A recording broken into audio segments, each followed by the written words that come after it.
Hello, everybody. Welcome into Sports by GSMC Podcast Network. I am your host, Jeremy Lapidus. Today we have a great show for you. We're going to go over a bunch of NFL quarterback carousel stuff.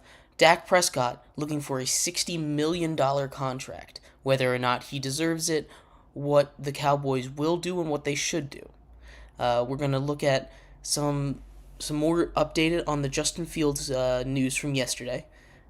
He came out and talked a little bit about why he ended up not following the Bears anymore on Instagram. So we'll look at what he had to say. We'll talk a little bit about places that he might go. Falcons. I heard some people bringing up the Panthers quarterback situation, so we'll talk a little bit about that as well. And last but not least, we're going to go over the MLB offseason team by team, do some predictions for the upcoming season. We're going to start with the Yankees today. So we'll do one of these for all 30 teams. But we're going to go ahead and start with the Yankees. Remember that if you would like to be a bigger part of the show, all you need to do is go to streamelements.com/gsmcsportsnetwork/tip. Again, streamelements.com/gsmcsportsnetwork/tip. You go to there, you leave a tip or donation. You can you leave a message with it. Message will come across the screen. Everyone, including me, will see it. We'll have a little bit of a back and forth conversation here. But without further ado, let's get right into the first segment, which is going to be about Dak Prescott, the Cowboys, and NFL quarterback contracts in general. Dak Prescott, reports are that he is looking for $60 million and a new contract from the Dallas Cowboys. Now, a lot of people, including myself, are unsure of whether he's worth an extra contract. He signed that shorter deal. His first contract was a little shorter than most NFL quarterback contracts that you see nowadays, in hopes of exactly this, getting paid twice, double dipping, getting two contracts at the NFL level in his prime. And coming off a season like he just had, where he probably should have been an MVP finalist, putting up career numbers, having the best quarterback season stat-wise in the NFL, and leading the Dallas Cowboys to a division title, not a playoff win, but a division title. He is looking to parlay that season into another massive contract. And the biggest thing with Dak Prescott isn't whether or not he's a good quarterback, because you can go around and, unless they are truly hating for no reason, Dak Prescott, most people will tell you that Dak Prescott is a good quarterback. Now, when you start to get into the conversations with him is when you start getting to, is he an elite quarterback? Is he in that upper echelon of the league? And that's fair conversation to have, because he does have these moments where he will put up 500 yards in a game, 6 touchdowns. And then he'll have games like where he'll throw 5 interceptions, where he'll look awful like he did in the playoffs. And the playoffs really are the big thing for Dak Prescott. The inability, seemingly, to win in the big moments in the playoffs. And we talked a little bit about this with the 49ers and Kyle Shanahan after the Super Bowl, with the whole them not being able to step up and win in the Super Bowl. But Dak Prescott has shown an inability to even win in the playoffs, even get that far. And I know he's won a couple games. I'm not going to sit here and be the one that's saying, oh, he can't win in the playoffs. He has. He's won a couple playoff games. It's not always his fault when the Cowboys lose these playoff games. But he's been their quarterback. And that really is the big question when you're looking at, should you give him this massive $60 million contract? Not only is it a question of, do we want Dak, but it's a question of, is it worth Is Dak worth that money on this team? Or on any team, really? Because the Cowboys need Dak Prescott. They don't really have a plan behind him. Cooper Rush is a great backup quarterback. He's not going to be your starter. And for all the people that are looking at that were clamoring for him to be the starter, no, he's not better than Dak Prescott, and he's a backup. So they don't really have a plan behind him. They don't have a high enough draft pick to go out there and replace him. Now they could always, not sign him and go get another quarterback in the offseason. But Jerry Jones has always been a guy who's been very loyal to his players that have been loyal to him. Players and coaches. You talk about a guy like Jason Garrett and even their current coach, McCarthy. Both of them stayed past their welcome, right? They stayed way too long because Jerry just did not fire them. And I know a lot of Cowboys fans, a lot of people wanted McCarthy fired this offseason. But he's back for another year, and the Cowboys are back in the same situation that they were before. So, except now they have to worry about paying Dak Prescott. And if they do end up paying Dak Prescott $60 million a year like he's asking, what position does this put the Cowboys in? What position does this put the future of that franchise to go out and give the rest of their guys big contracts? Tony Pollard is on the franchise tag. He's a free agent. Not that he had the greatest season last year, but he's an important part of that team, that defense. They need to sign a bunch of people from that really, really solid defense. And this really goes into a bigger question of NFL quarterback contracts in general. I personally don't think Dak Prescott is worth $60 million. And I think if you took a poll of most people would say the same. He's not worth $60 million. He's a great quarterback. But is he really worth that much money compared to the rest of the team? But it's going to be a premium. The only reason that we're even talking about if he is worth $60 million is because of the premium of the quarterback position. The quarterback position as a whole really puts a stranglehold on every team. You've seen it to a lesser extent. I'll use my New York Giants as an example. They paid Daniel Jones because he won a playoff game, right? And it was questionable at the time. It's only become more questionable since then. But they did a good job with that contract, and I will defend this contract to as far as I need to, because as much as he isn't worth $40 million, they weren't going to go find another quarterback. They had made the playoffs and won a playoff game, and they were supposedly only looking up. Now, we see what happened this season. A lot of things went wrong, and Daniel Jones is not worth $40 million. But to get a quarterback at $40 million, and not really even at $40 million, after this year, there's a way out for the Giants there. But that's a whole nother topic for a whole different segment. But it puts them in a situation where they can't go and throw money at a guy like Saquon Barkley, or they can't go out and get a huge free agent defensive player to go and shore up that defense or fix that offensive line, because they've invested so much money in the quarterback position. And there's so many teams that are in this position right now. Patrick Mahomes signed a $500 million deal over 10 years.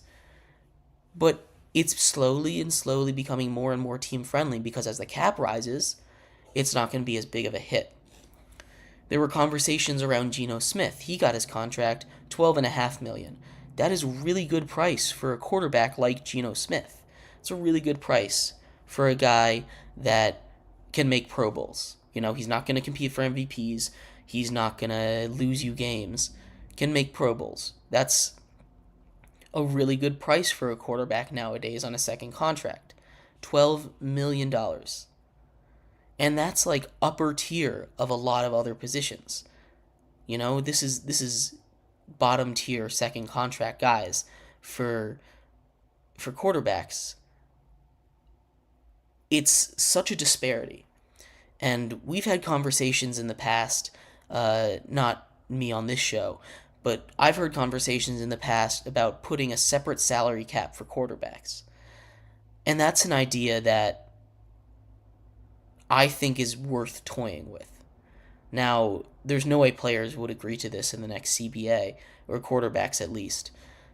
But putting a cap on the amount of salary the quarterbacks can earn can really help spread the wealth around a little more. You know, it can start allowing teams to have these franchise guys and build elite teams around them much easier.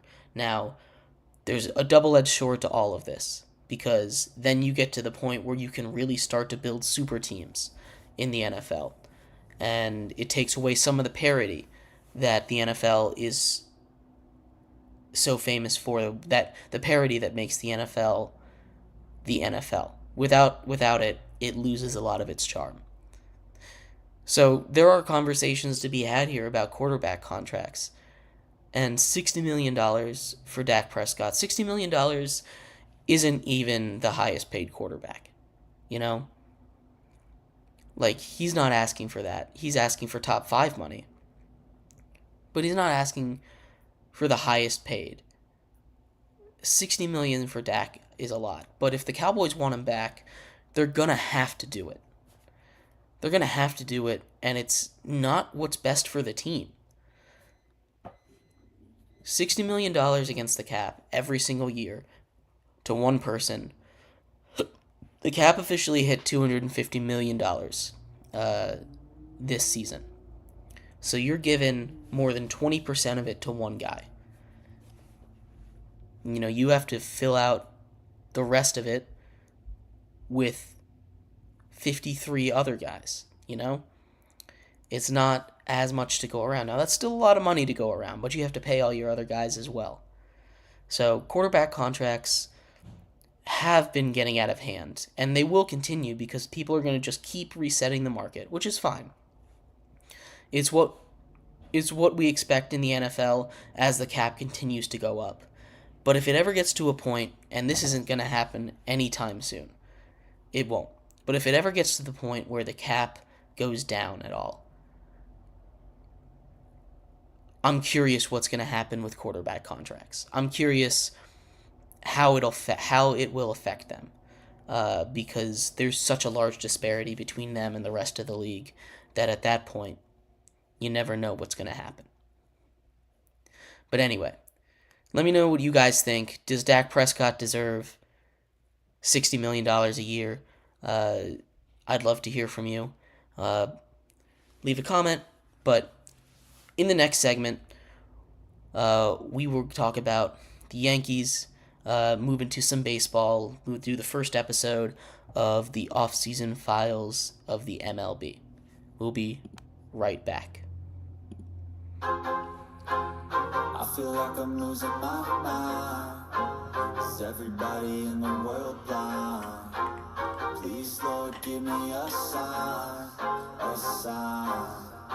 I feel like I'm losing my mind. Is everybody in the world blind? Please, Lord, give me a sign, a sign. I wanna be the greatest. Everybody on the fake shit. I look around and feel like everybody is the fakest. I make this every day and I'm impatient, hoping one day I blow up from the basement. Statement, the top is so vacant. I don't hear shit that I think is amazing. Waiting for my day when I'm playing sold out shows with 1,000 faces. Hey, give me that crown, get in my way and to be put down. It ain't your place, all this my town. If I want that shit, then I'll get it right now. I'm losing it, the news it fits. I'm losing shit, a stupid myth. You choose to live, I choose to dip. You choose to fight or lose your grip and lose a gift. I feel like I'm losing my mind. Is everybody in the world blind? Please, Lord, give me a sign, a sign. feel like I'm losing my mind. Is everybody in the world blind? All right, welcome back, everybody. Thank you so much for sitting through that break. If you are just tuning in, we just finished talking about Dak Prescott and NFL quarterback contracts. Moving on, we will be covering the first of our series of the MLB offseason files. We're going to start off with the New York Yankees today. But before we get too far into this segment, just a reminder that if you want to be a bigger part of this show and help support us, all you need to do is go to streamelements.com/GSMC Sports Network/tip. Again, GSMC, streamelements.com/GSMC Sports Network/tip. Leave a comment with your donation. It'll flash across the screen for me and everyone else to see. We'll have a little bit of a conversation about it. Feel free if you'd like to be a bigger part of the show. But like I said, this is going to be a series where we're going to go over every single team and what they did in the offseason. We're going to start off today with the New York Yankees.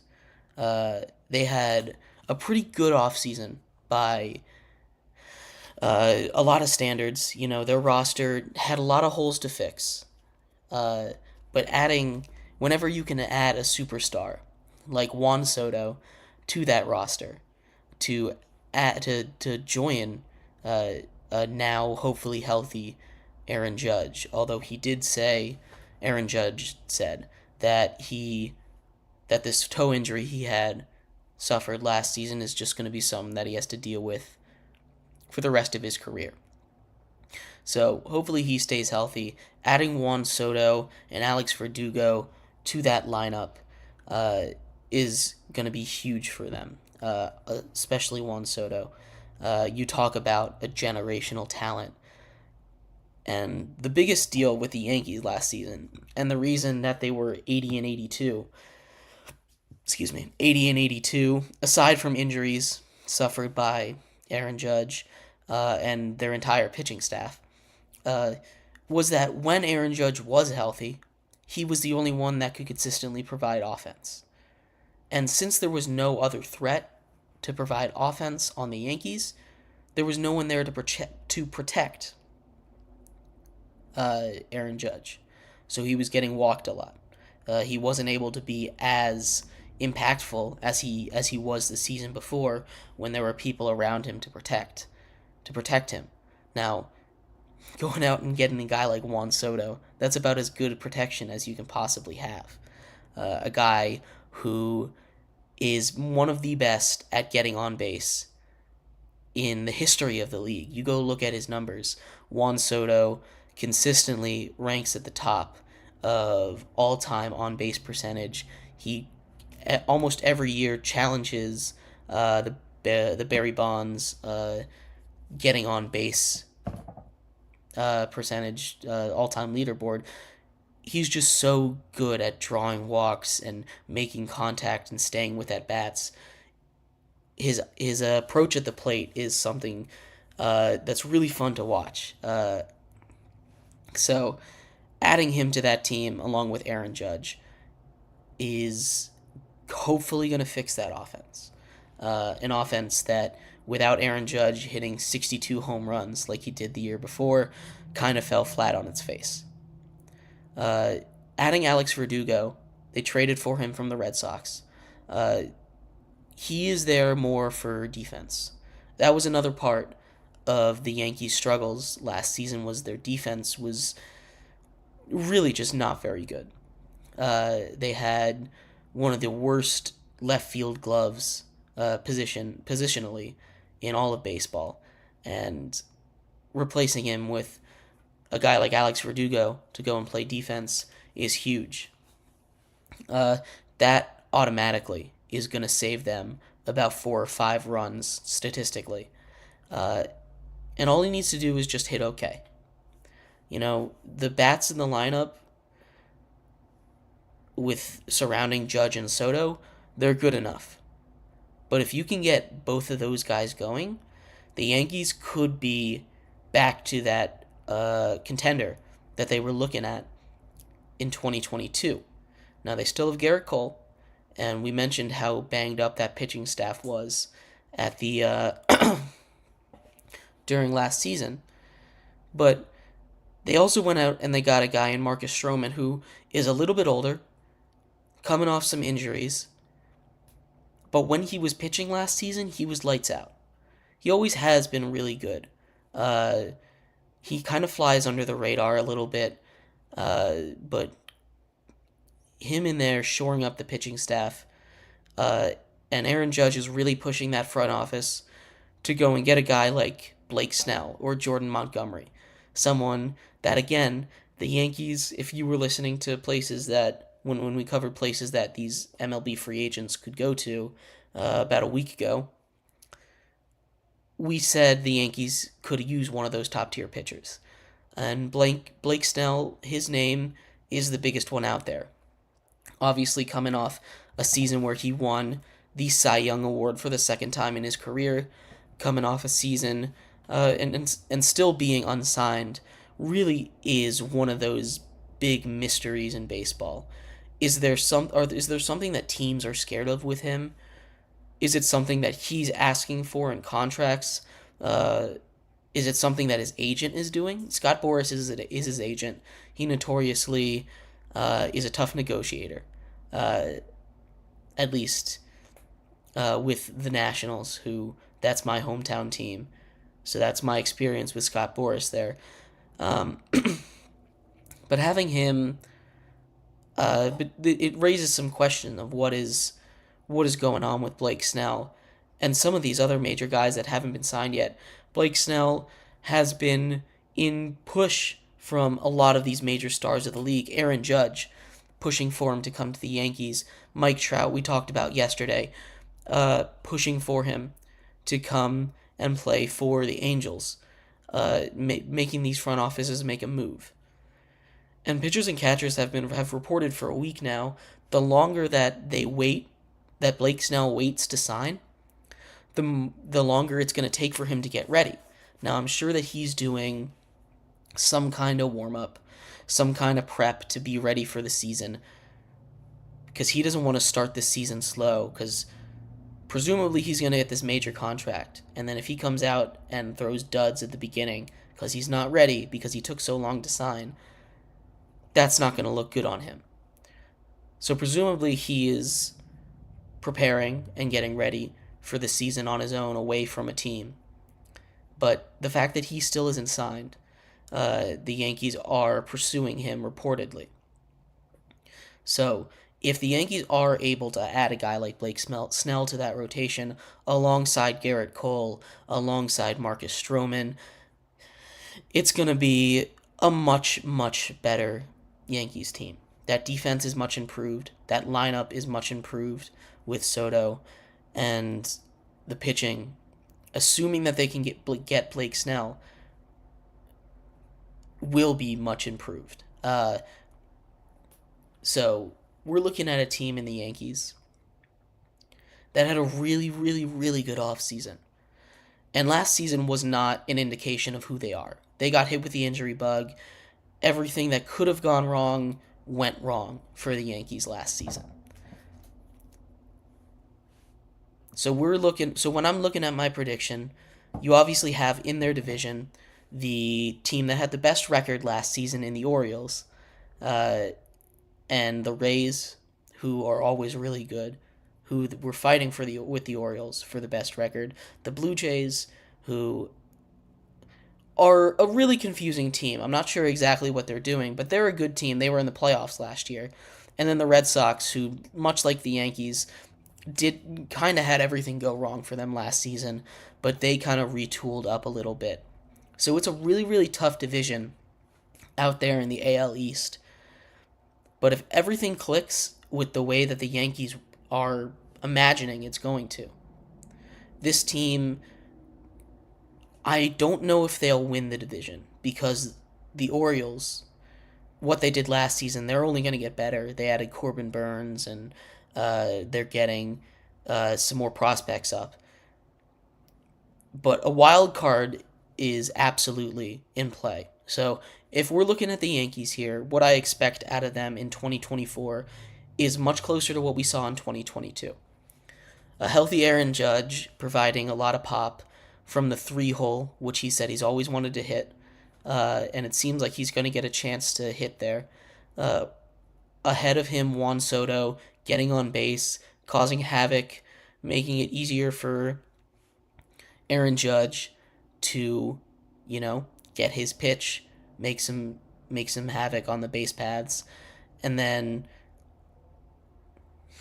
the pitching staff. Garrett Cole, always at a Cy Young level. Marcus Stroman, if he can come back like he was before he got hurt at the middle of last season, that's going to be really good. This team should compete for the division, should be a lock for the wild card as long as they stay healthy. Now that's their ceiling. Their ceiling is competing with the Orioles for the division. Their floor is what we saw last season, mediocrity. The pitching staff and that bullpen leaves a little bit to be desired. They don't have that elite closer, but they do have Garrett Cole. And Garrett Cole is enough, really, to propel that pitching staff to be one of the top pitching staffs in the league on his own, because he is that good. But their floor, we talked about their ceiling. Their floor is that 82 and 80 that they had last season. This season for them, though, with Juan Soto being on a 1-year contract, is World Series or bust. It doesn't seem like Juan Soto will re-sign. Now, things could absolutely change, but Juan Soto said that he did not want to talk about any kind of contract extension right now, or at least until the season is over. So we'll play out that season, see what he thinks, because that's going to be a major part of their future, looking to this offseason after the 2024 campaign is over.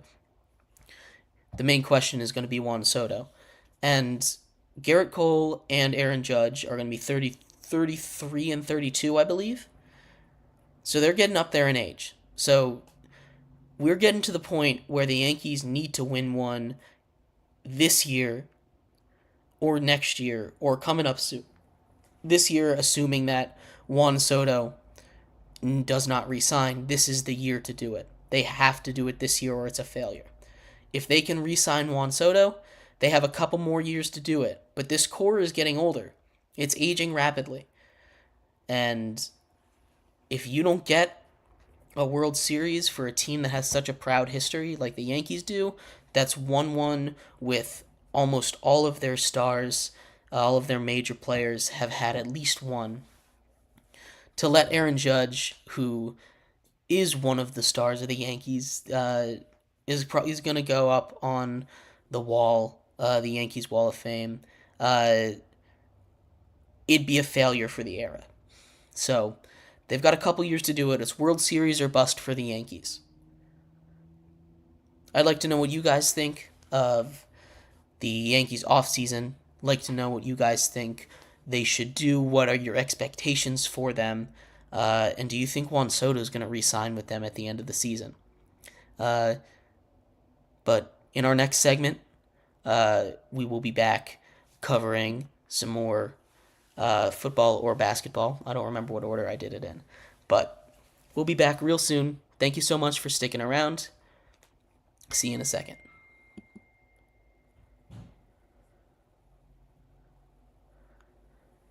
For the best and latest podcasts available anywhere, go to the podcast app on your cell phone and type in GSMC to access free content-rich podcasts on health and wellness, book reviews, sports, entertainment, relationships, social media, movies, technology, finance, and even weird news. Subscribe and download the GSMC Podcast Network's family of shows, available everywhere podcasts are found.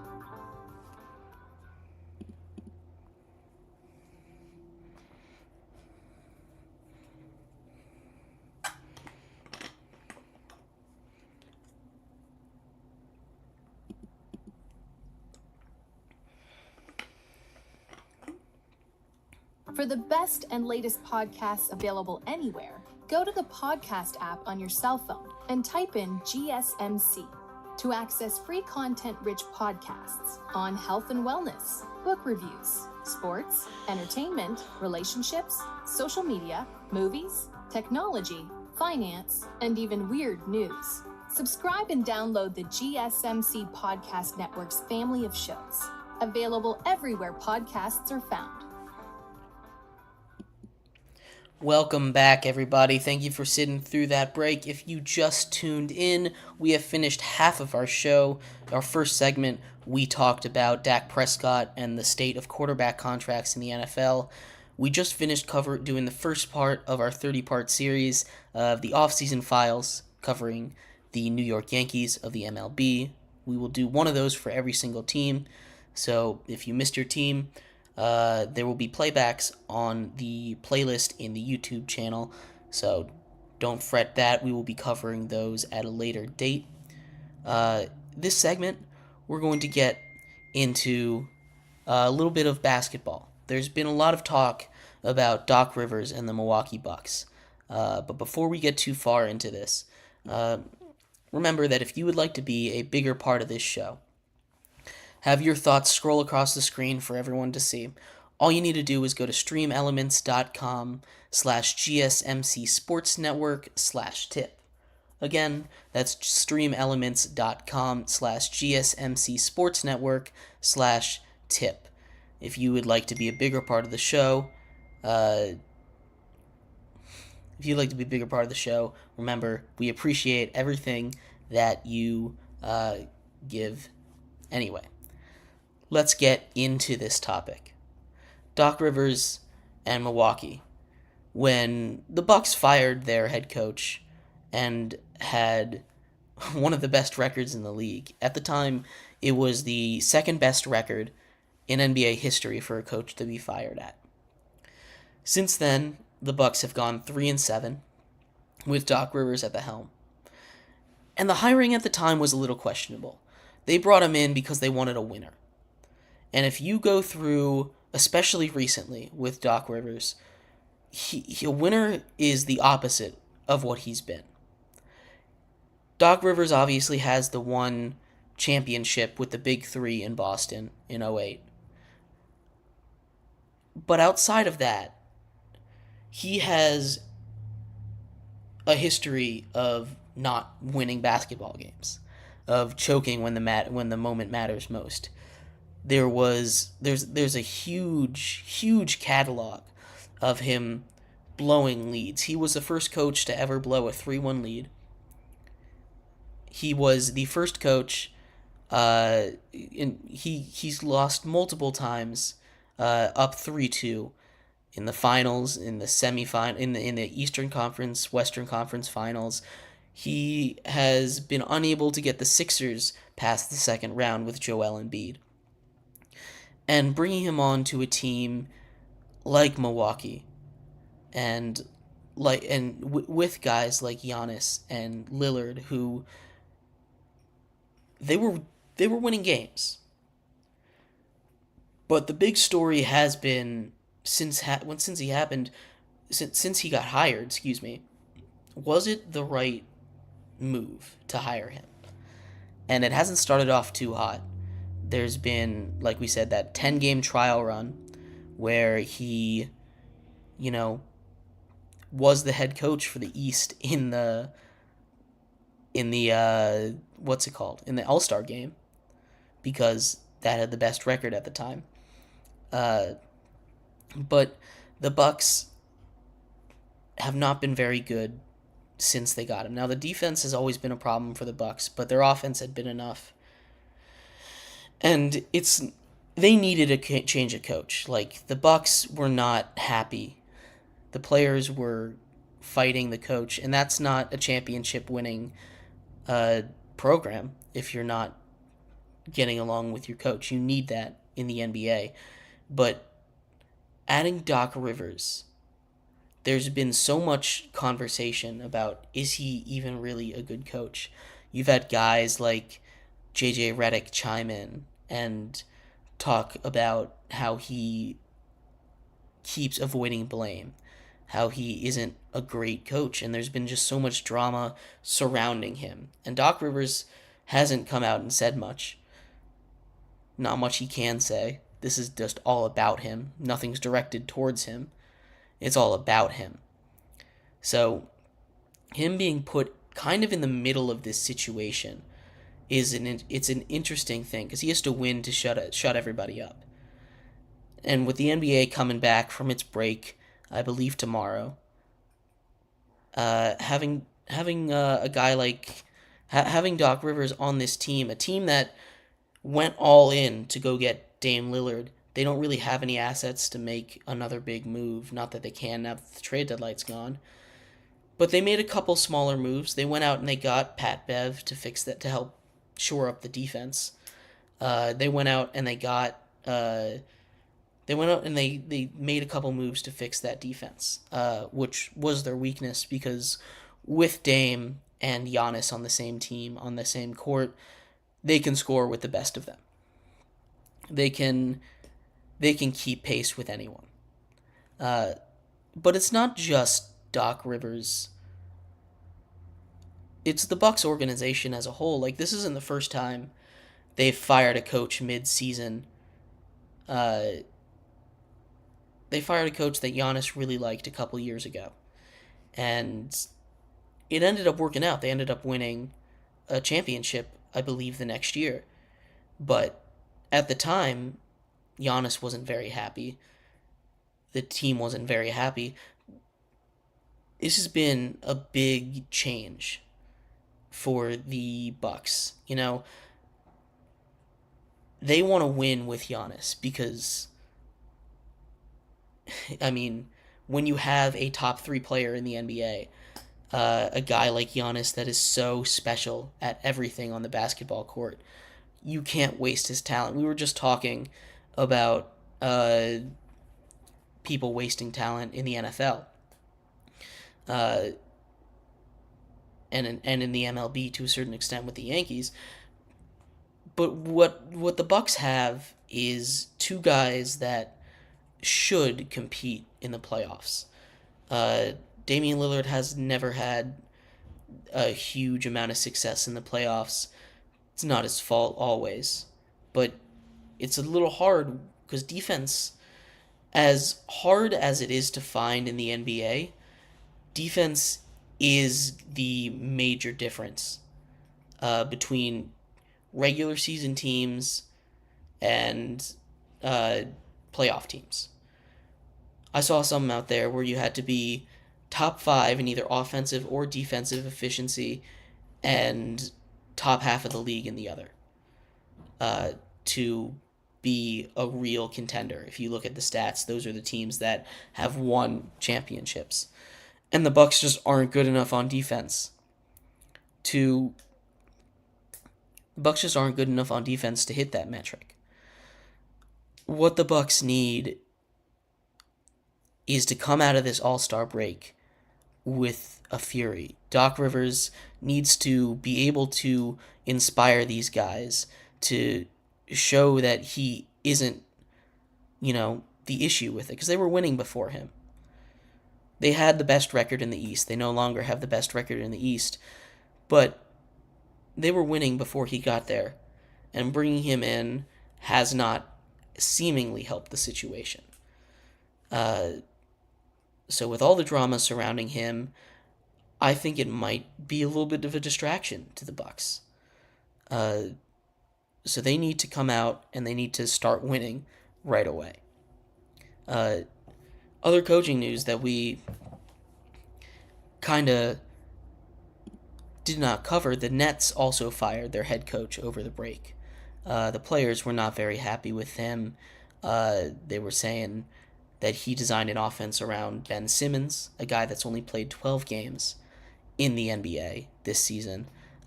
He's been hurt, and he hasn't been the same since he left Philly. So some major coaching stuff there. The Bucks coming back to them. What do you guys think? Do you think Doc Rivers can turn this team around? I'm not so sure that especially with his playoff track record, that he can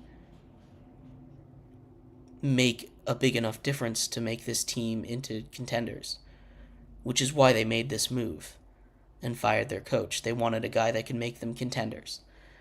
And I'm just not so sure that Doc Rivers is that guy. But anyway, if you guys would stick around for our next segment, we're going to transition back into the NFL, and we're going to talk a little bit about some quarterback carousel. There's been some interesting discussions surrounding Justin Fields in the last 24 hours. We'll do an update on that story, and we will talk about some teams that might need some quarterbacks and some other interesting quarterback discussions that we've been having over the last 24 hours. Stick around. We'll be right back.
All right, welcome back, everybody. I appreciate your guys' patience and sticking through that break. If you're just joining in, we have gone through 3 segments now. We talked about in our first segment Dak Prescott and quarterback contracts around the NFL. In our second segment, we did the first episode of our MLB offseason files, this one talking about the Yankees. Again, we will hit all 30 teams eventually, and we just finished talking about some coaching news in the NBA with Doc Rivers, the Milwaukee Bucks, and everything that has been surrounding them. In this segment, we're going to swing back to the NFL, talk about some updates on the headline story of yesterday, Justin Fields, and some other news that's been going around, along with some interesting conversations that we were having here in GSMC with NFL quarterbacks. But remember, if you would like to be a bigger part of the show, all you need to do is go to streamelements.com/GSMC sportsnetwork/tip.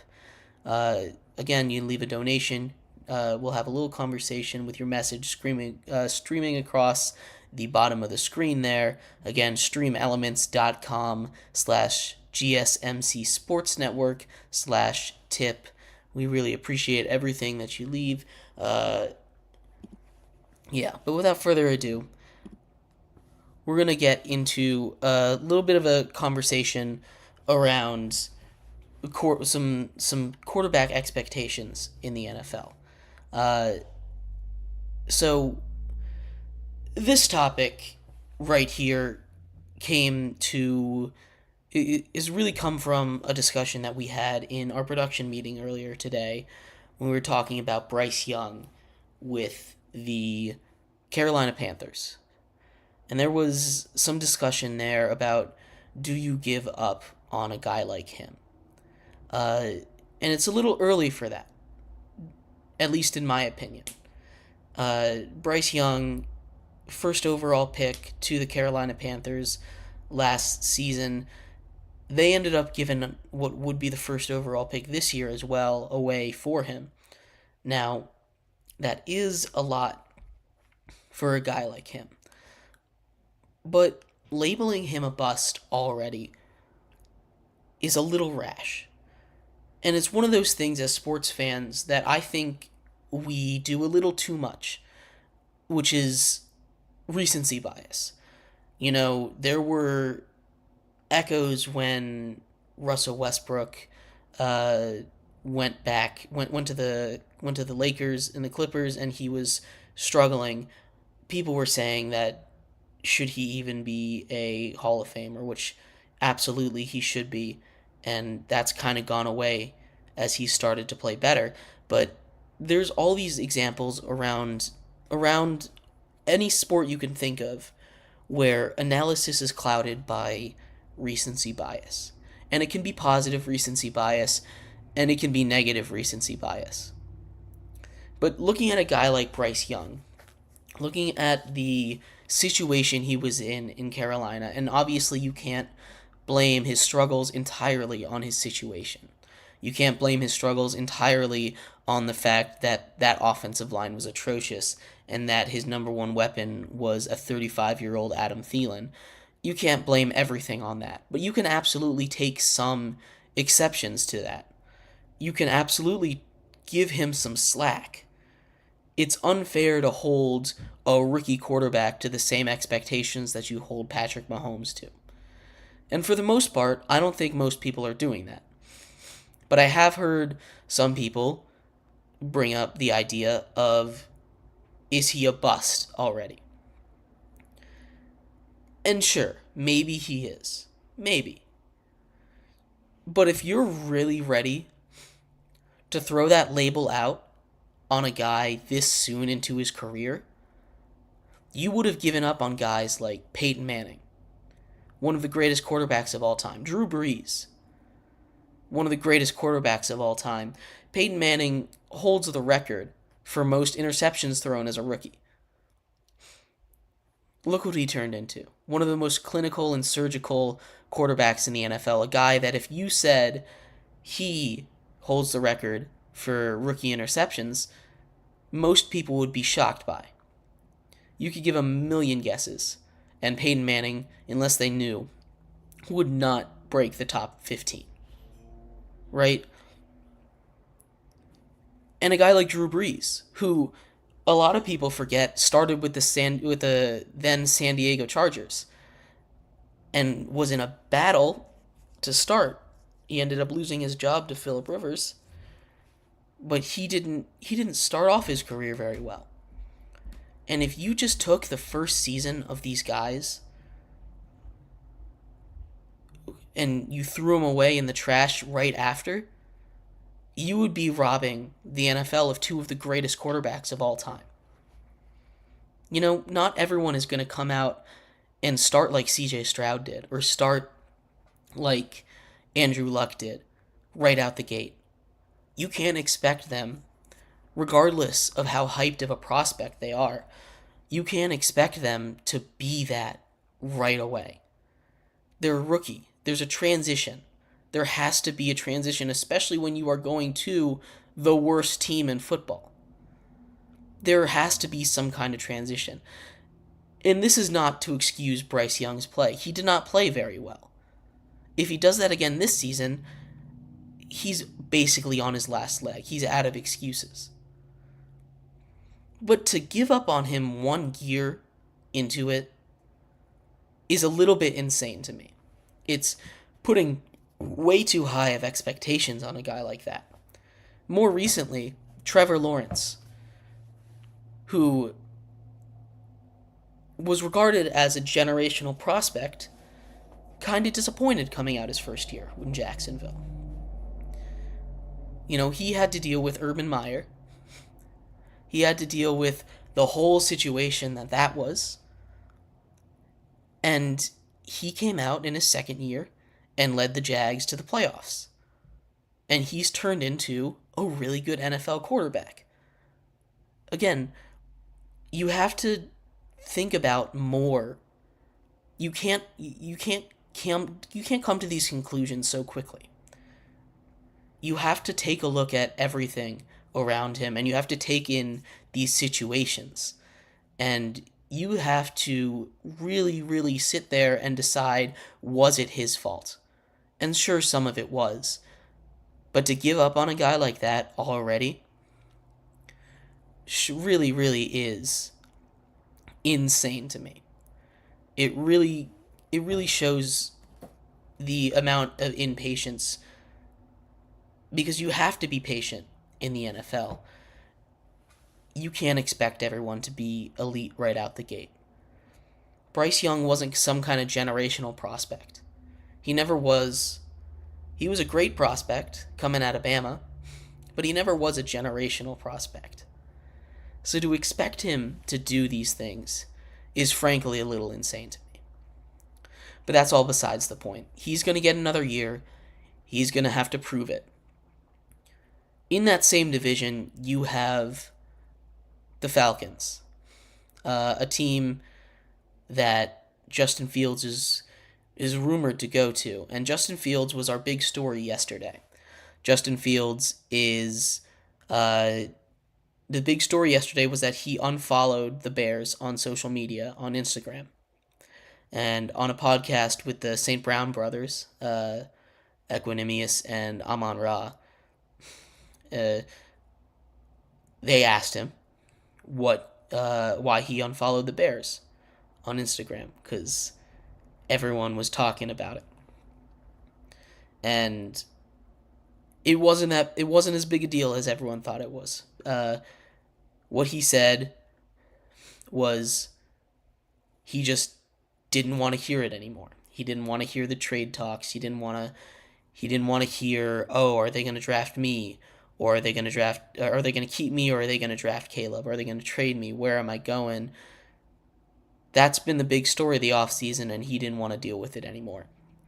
So he unfollowed both the Bears and the NFL to get it off his timeline, which is completely reasonable. It absolutely is. And you kind of forget a lot of times when you're covering athletes that these guys are just guys. They're people. You know, they're not so far above us that they don't deal with these same things. If you were put in their shoes, you probably wouldn't want to hear all this noise. You know, they just kind of want to relax a little bit.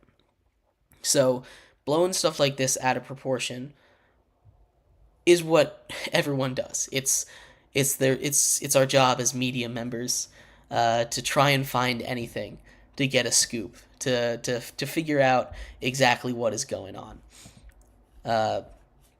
But